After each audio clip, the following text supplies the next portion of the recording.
I think that you have to, especially a smaller company who's trying to find its story and is dependent on the co-founders a lot for that. The positioning and the story and the brand, a lot of that needs to come from inside the company.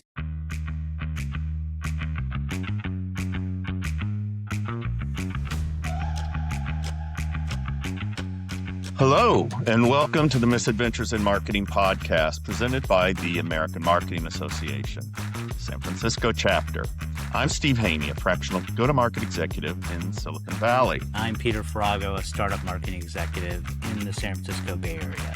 Each week, Steve and I come together to talk about all things in high-tech marketing. We share our own experiences running marketing teams with a special focus on technology startups early stage, our successes, where we failed, what worked, and what didn't.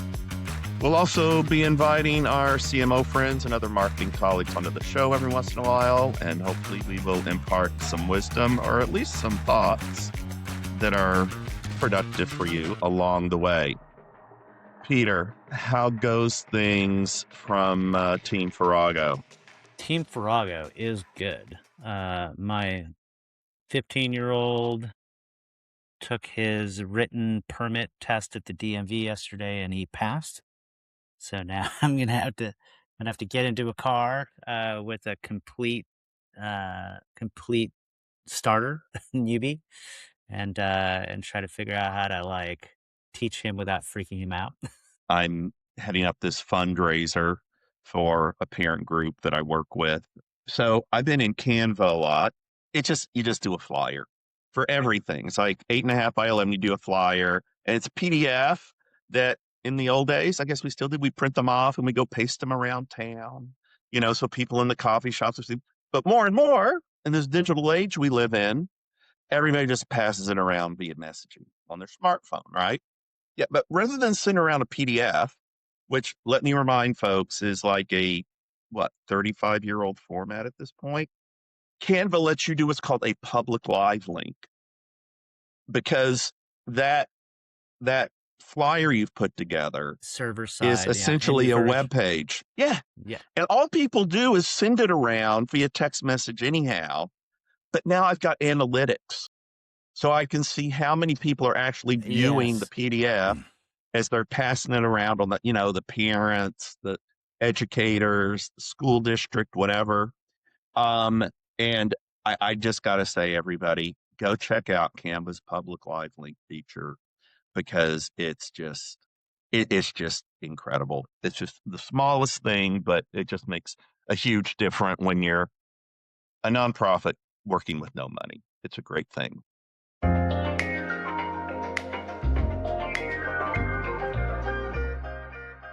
Peter, tech news of the week. What do you think happened that was so important? I read an article in the Wall Street Journal about prediction markets, like Kalshi and poly markets. And you're actually seeing a lot of news, like with the 2026 midterm elections coming up. You actually see news casters or analysts will be like, oh, and the prediction markets are saying this and that. So they're actually looking at it as real signal.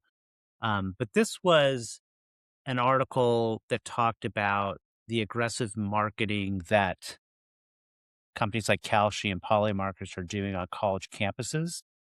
They're heavily going after college students, fraternities in particular. They're using affiliate programs and influencers and fraternity partnerships to drive signups. And I mean, there's two things that are going through my head. The first of which is this is gambling. It's speculative. My undergrad is a finance degree at UC Berkeley, which was pretty quantitative. When you go into the finance upper division classes, I mean, we talk about how the markets work and market makers and getting an edge, and how in theory all relevant information is supposed to be reflected in the stock price. The future value or the future stuff is reflected in today's stock price, blah, blah, blah, blah. And, you get now a lot of opportunity for graft is my point. So the point I wanted to make about gambling is risky. You're going to lose money on average. That's my main thing is they're targeting college kids and fraternities because these are bros who want to gamble. And I'm saying well, that's going to end badly. That's going to need Right. regulation. It's a form of pushing addiction. It's why there's only one Atlantic City and one Las Vegas and one Reno, because if you legalize gambling, it's a bad outcome, right? House always wins. Hmm. It's an interesting marketplace business. Regulation has allowed it to proliferate, but now what you're seeing is these companies are preying on younger people, and these people who have a different risk profile, who are less experienced. They're going to be people who lost a ton of money, who like couldn't pay for their tuition in college because they took their 529 money that their parents saved up for them and they put it into a Well, prediction and market, we and do know that now they have to leave college, right? So yeah, and we do know that gambling addiction is a real psychosis. Yeah, yeah, it's a As or is neurosis or alcoholism on whatever, college kids. So, look, I mental health partied in college like condition. everybody, but like take a fraternity who's partying hard and now you add in gambling on top of it, right? So you're mixing Yeah. alcohol, gambling, like it's not a good, it's not, it's just you can see it from a mile away. It's going to be a problem. In other words, a standard weekend for you and me in Vegas. Yeah, that's right. That's right. This week, Apple released the MacBook Neo, which is Mm, a super cheap MacBook. Starts at $600, and a lot of people think this is going to be a game changer for Apple. I'm not so sure. Apple was selling a MacBook Air only through Walmart for about $700, using a phone chip, the A18 Pro, which is pretty much like an M4, M5 chip. I mean, it's a very, very fast chip. It's from the iPhone line. I don't think it's something you or I would get, but I think for normal people who just, want to surf the web and do social media and do email, and maybe some video conferencing, it's more than adequate. It's very yeah. snappy machine. Yep. The ports are a little lame, but nobody who buys this is ever going to plug into an external monitor, like, ever. Again, professionals do that kind of thing. Normal people do everything Yeah. on a 5-inch phone screen or a 13-inch laptop screen. That's like 98% of the computing end user universe. And so, but you can see that as the ecosystem gets going, the used ones are going to sell for what, 400 or 500 bucks. And, anymore, the hardware is all just about an entry into their ecosystem, right? The iCloud universe. And these devices are just endpoints for Apple.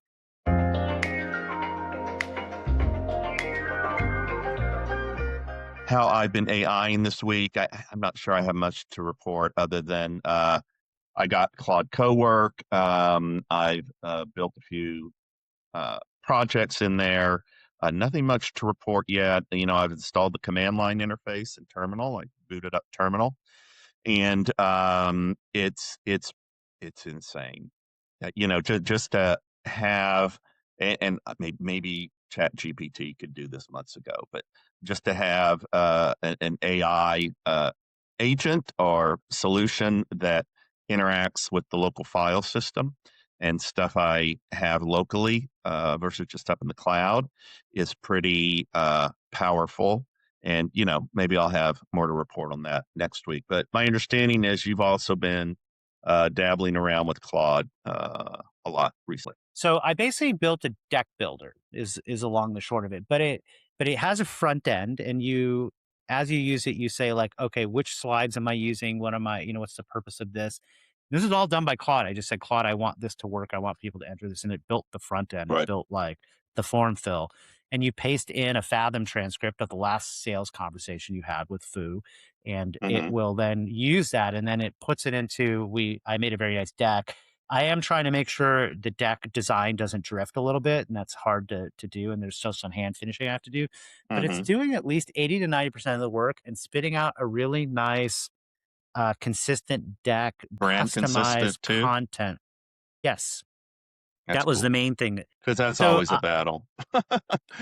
yeah, but like, and I've played around with, for example, beautiful AI and there's some deck builder apps. The problem with all of those is they want to change the copy. So basically, you will say, like, let's say I have a really strong outline and I know what I want to have on slides 1 through 10.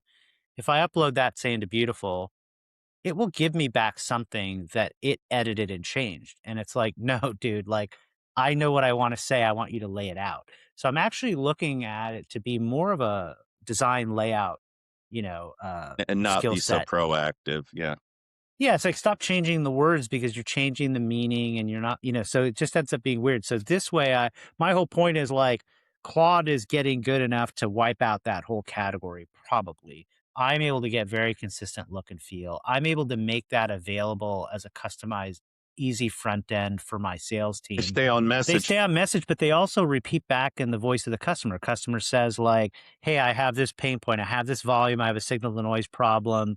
We get about this many Great. of Yeah. we get about 40 of these per day. It takes my engineering team about probably wastes about an hour and a half per engineer." Like all of that context related. That's so, the slide will say, look, your problem was this. Our solution is this. This is the use case. This is the product we should get. So everything Yeah. like That's you just can so you can great. you can Yeah. customize it really logic like the argumentation is very tailored. This episode of Misadventures in Marketing is brought to you by the American Marketing Association, San Francisco. AMASF is a member-run organization that has been serving the Bay Area marketing community for over 80 years. Through programs, events, workshops, and discussions that introduce the latest trends and developments in the industry, to networking events that bring together the best marketing minds in the region, AMASF diligently works to foster professional learning and career advancement opportunities for all of its members. Joining is easy. To become a member of AMASF, go to amasf.org. That's amasf.org and click on Get Involved on the top menu, then become a member.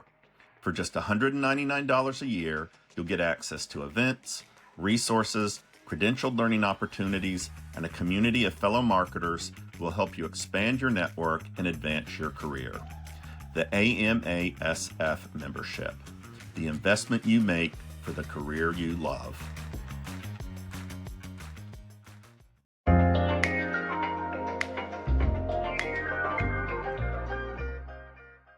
Let's now go back in time and address an eternal issue for every marketing head, which is, do you hire or do you rent, so to speak? When do you bring in agencies for your different functions, whether it's the website or Marcom or PR or um, marketing automation, and when do you keep those functions inside, and what are the trigger points at different stages of the company, and what's the decision making progress for doing that? What are your thoughts on this general topic, right? What economics, what decision making, what growth metrics make you decide whether to hire somebody internally or to go outside for an agency? It's not an easy question. I think I've been pondering it, and I think for me the litmus test is what do I need to own versus not own?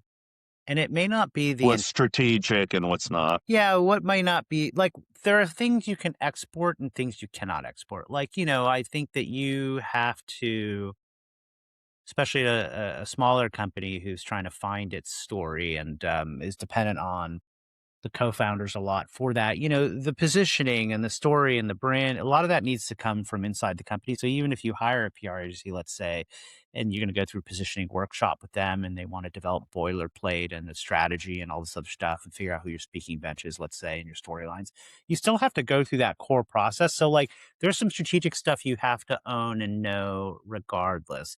I think about, sort of the work streams, I suppose, and if there's expertise or access that is hard to acquire, and then the parts that need to be kept versus, say, delegated. And I know that sounds like a lot of generic stuff, but let's take a PR agency.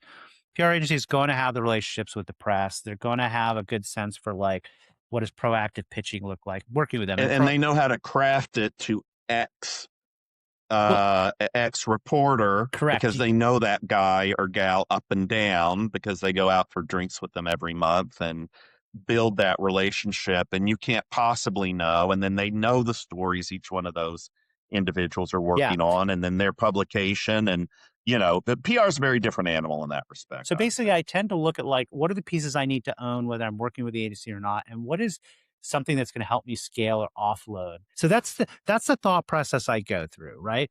Can we afford it? What parts of it do I need to keep strategically either way?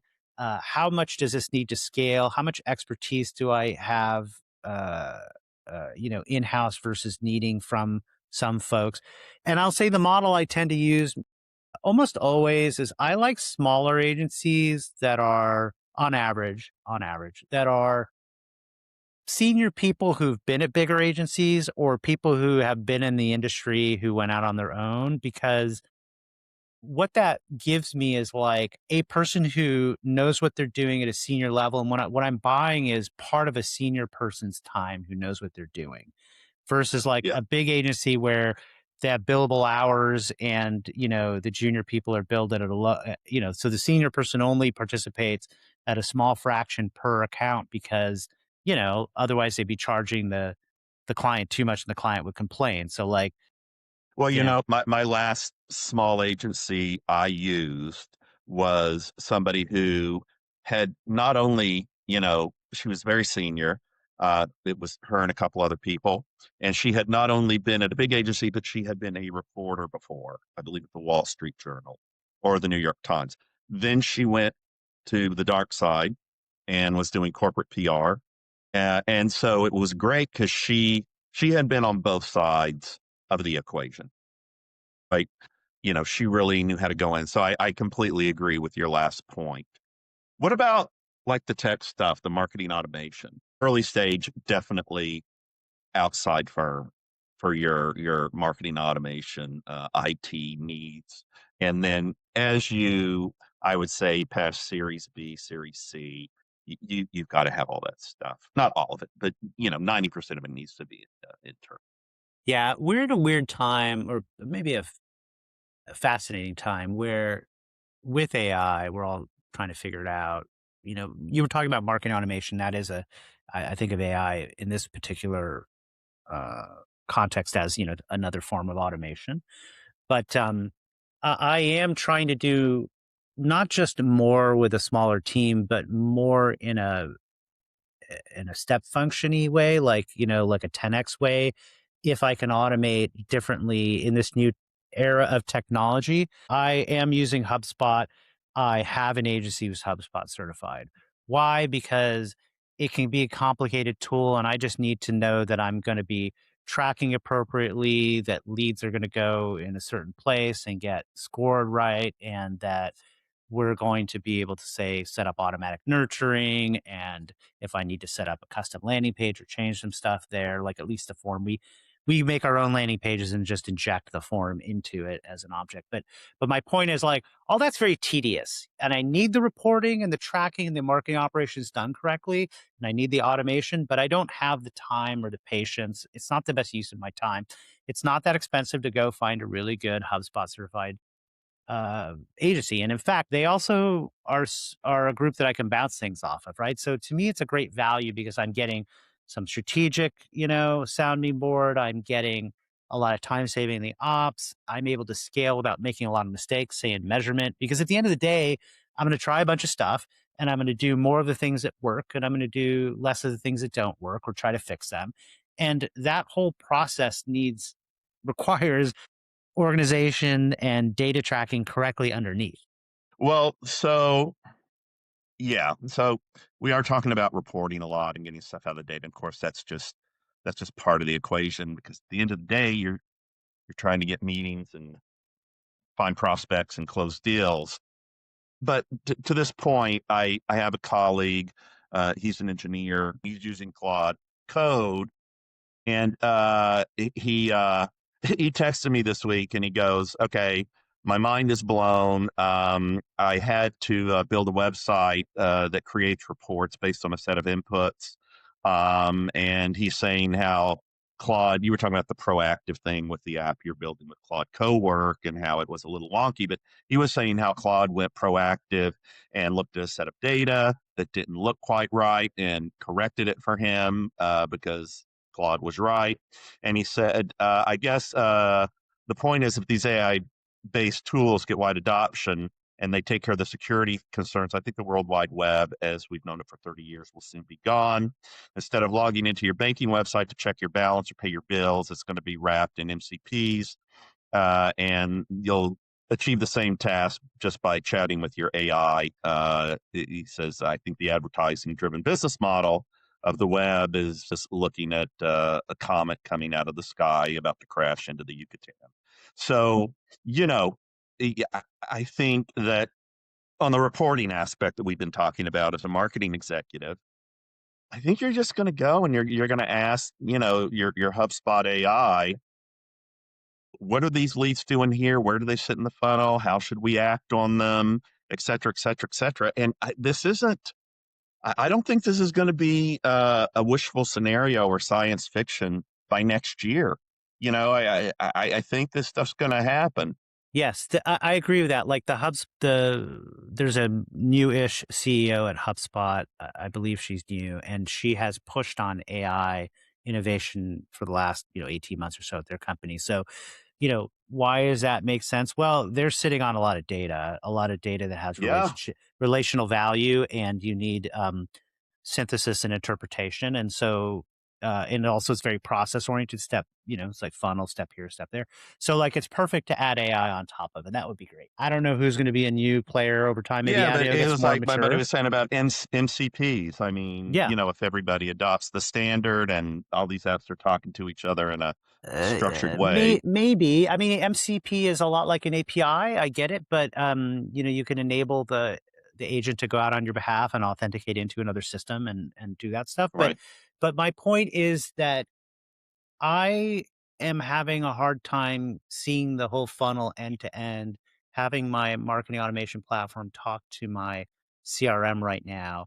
If I was all HubSpot for both, or HubSpot, Salesforce for both, then that's a more mature relationship. So my point is, like, it still comes down to the data and clean data and garbage in, garbage out. And so my point is, like, AI on just HubSpot won't solve all my problems, because HubSpot's only part of what I have to look at and work.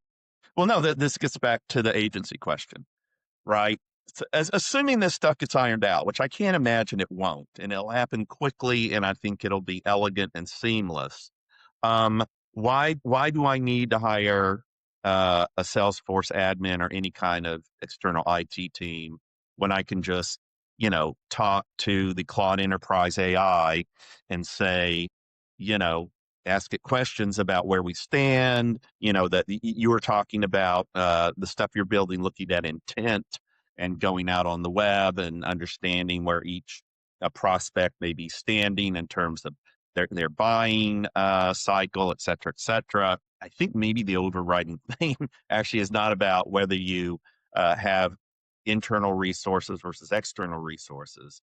I think the question becomes, uh, why would you ever have to hire external resources when the AI is just going to do that for you and everything will be internal? Well, it's a big assumption, right? Like, yes, if you could do a one-to-one replacement of a person or a group of people that do that. But my being in a business that's making AI for engineering audience and using AI a lot for my job, AI does not replace full uh, roles very easily. It replaces parts of them. So, like, an interesting example, like, here's another use case that may tease us out more. So I, like you, have been working for a while. When you do a website, when you used to do a website years ago, it's pretty expensive. It took a while. Like, we work with a small to a large agency, depending on your budget and all that stuff. Maybe even have it in house if you're at a huge company, whatever. There's lots of ways to do it. Sometimes I hire the designer and the engineering team just puts up an instance of HTML. So the design is what you need. But my point is that the cost over time and the speed of making a website has come down dramatically. There are a ton of really super capable agencies all over the world now, Eastern Europe and other places. And so I have a great agency that's, several thousand a month or so. So like the cost has come down dramatically. And the reason I bring this up is then my CEO, who again, people may not remember, PhD in computer science, and also very like we're building AI, we're on the cutting edge. And he found a LinkedIn post where it was like, hey, this company said, you know what I did? I dropped my Webflow and I just had Claude build my website. And I was like, huh. And he's like, hey, this might be radical, but maybe we should do this. And I was thinking, like, I don't know, every time I've used first reaction being experience, every time I have to play around with new software, there's always some unintended gotcha you can't foresee. There's a total cost of ownership and maintenance problem that's significant. So, like, can it do a nice layout brochure? Yes, if I have the design already. That's the other thing is like, these AI can't design for you in an original way, not in a meaningful way, not at the standard you and I have. Like if I have to create company identity, I am working with real designers, period. Like I've tried to do it without them. I will say at this job, I've had the least amount of design support in my career. We happen to have a product designer internally who has real visual design and fine arts background. He can pinch shit And you here want and that there. taste and you want that craft. Yeah, And and that can't humans be can exported, only right? provide that. Yeah. Correct. So that's a good distinction. Now, would I switch, however, to AI to build and manage, because it can code your website for you. And it's like, maybe, but it's all the integrate. Like my website isn't just like, you land on it as a visitor. It has an H1. It has a beautiful graphic. It lays out our value prop. It tells you why you should buy us. It has a contact. That whole meta process, is served by website as a good destination, and we lead score them or we capture the information. But what do we do with that data in the background? So my point is like the website is a front door of sorts, and I have applications and systems running underneath. I can't replace the whole ecosystem with AI. You like use what you have and you complement what you with what you complement things that you don't have. But it's case by case is my point. Where are you in your company? What do you have as skills? What are you guys trying to do? Mostly it's about there's expertise I need that's hard to get and is valuable. And I also need scale and leverage. Those are the two things. Yeah. Well, and there's also just the serendipity. I had a person in the company who was just a great demand gen person, and Mhm. they had kind of done it in the past, If they're and great, they're great. It's a killer skill. Yeah. that they were off on another part of the company. And I was like, "Hey, guy, you want to come over here and work for me doing this?" Because this was like a director of demand gen. Maybe I didn't need that person internal at that stage of where the company was at, but it didn't matter because I did need demand gen help. And it's just like, okay, you know, we're going to be internal on that resource and that functionality within the marketing team because we just happen to get lucky and have this amazing person here. Right. And there's nothing that's quote business sense or logical about that decision other than this guy's But I fantastic. will say about demand generation is a massively large space. And there are different aspects of it from the strategy and the content and the message. Like if you're going to do a webinar, like what's the attraction? Who's going to talk? What's the topic about? Like all that stuff, the production value of it, right? And then there's also like the marketing of it. How do you, get people out to it, the operations of it? And so there are people who've done a lot of different, dozen different demand gen programs from like newsletter sponsorships to, paid advertising per channel, because each channel is very different. Like doing X versus Meta versus Google versus LinkedIn or quite Amazon, if you're in that space, they're quite different and each have their own world. So, what do you think is the takeaway here, Peter, in terms of whether you hire inside or you go get external expertise from agencies and other kinds of firms? You need to figure out like the expertise you need, the general volume of that work, and then whether or not like it's a good use of your time. Like, would it take you too long to learn it? Is it just too much work in general?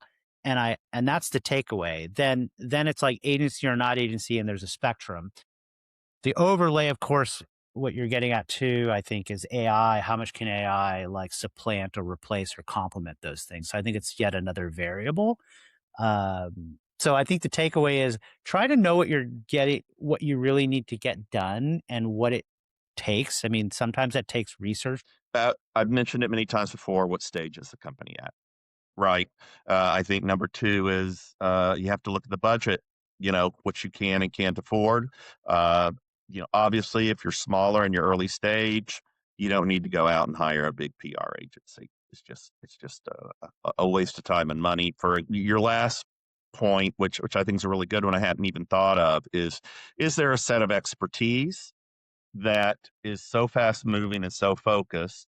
You really need a set of folks who are just living and breathing that 24/7, and you just don't need that kind of thing internally until much later in the life cycle of the company. In my career, I found myself doing the following a lot. And because I'm at small companies with small budgets, I also am compelled to do this more. But there's this kind of process I go through of learning, designing, and delegating. So especially in a hard company or like especially when you're not sure what to outsource to an agency or not, um, if it's not too expensive or much too complex of a topic area to learn well, you should dabble in it yourself a little bit, right? I think there's a learning phase. Like you do want to find those things that are worth knowing that you need to keep on top of because you're developing the positioning or you understand the customer better or whatever. Learn, design, delegate as a model really works for me. Just do it sparingly. Don't be such a nerd that you're trying to do everything and spread yourself too thin that way. So there's a caveat for you. Excellent. All right, Peter, I am going to read us out. We want to thank you, our audience, for listening. We want to thank our editors, Brian Douglas at Creative Comms and Lorenzo Fernandez Kopek at Peak Down Studio for making us sound and look great. I want to thank our marketing manager, Ian Robinson Lambert, for getting the word out. Julianne Bernalis for being our consulting producer. And of course, the brain, the spirit behind every podcast script, Renita Dada, who's wonderful, and want to thank her for driving our market research and the content calendar. The Misadventures in Marketing podcast is presented by the American Marketing Association, San Francisco. Build your network, learn something new, and have some fun. Learn more at www.amasf.org. We'd also like to thank our sponsor, Workbox, for their support of Misadventures in Marketing.